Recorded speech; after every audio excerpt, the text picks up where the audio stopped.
a city street, a grey two-storey building has a wheelchair ramp and stairs leading to the entrance. Both stories are lined with tall windows. Credits: the Disability Advocacy Resource Unit presents The Devil's Advocate. Based on true stories and actual events. Part 3, title: The Devil's AVO. By the front stairs, a sign reading All Areas Advocacy appears beside a stylised AAA logo. Inside, 4 advocates hold a meeting. A young black woman sits opposite Julie.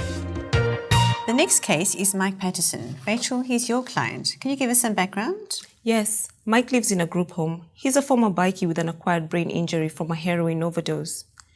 Recently, there was some trouble with another resident, trouble that got way out of hand and the police got involved. Inside a police station, Rachel and a police sergeant join a burly bearded man, Mike, in an interview room. Mike's left hand is missing. Hello, Mike. I'm Rachel from All Areas Advocacy. The police have called me in today to advocate for you while you make your complaint. Are you happy for me to be here? Yeah. He hit me with a cricket bat. And it hurt like buggery, look.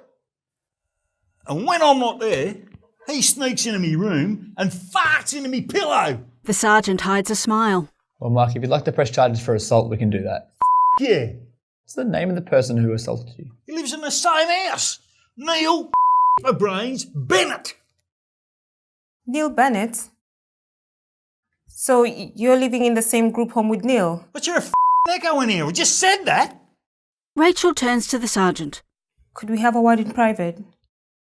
I need to talk to the police officer for a minute. It's not about you, it's about Neil. What, you know him? He's a mad bastard. Mike, we'll be back in a minute, okay? Yeah, no worries, dollface. Rachel and the sergeant leave the room. They stand in a corridor. Another advocate in our office is advocating for Neil Bennett.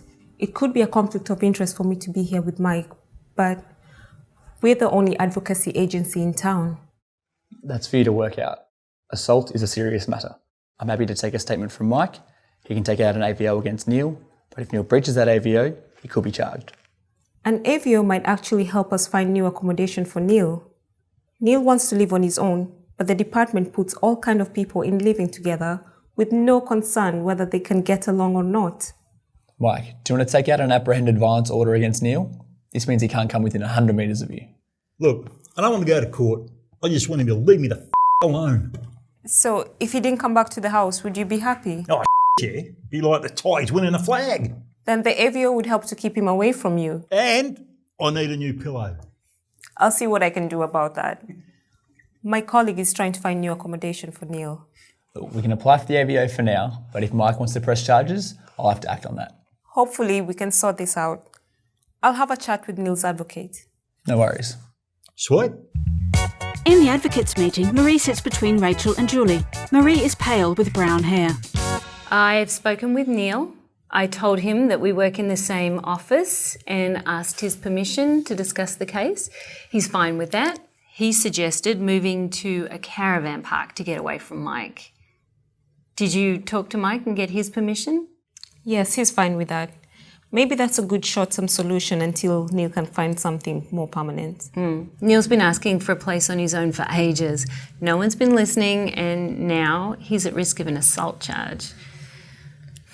It's just frustration. I can't imagine that Mike would be that easy to live with either. Yeah, it's a mess and we need to sort it out. Let me know if you need any evidence to support the case for Neil getting a place of his own. The grey two-storey building features the All Areas Advocacy sign, the logo for DARU, Disability Advocacy Resource Unit.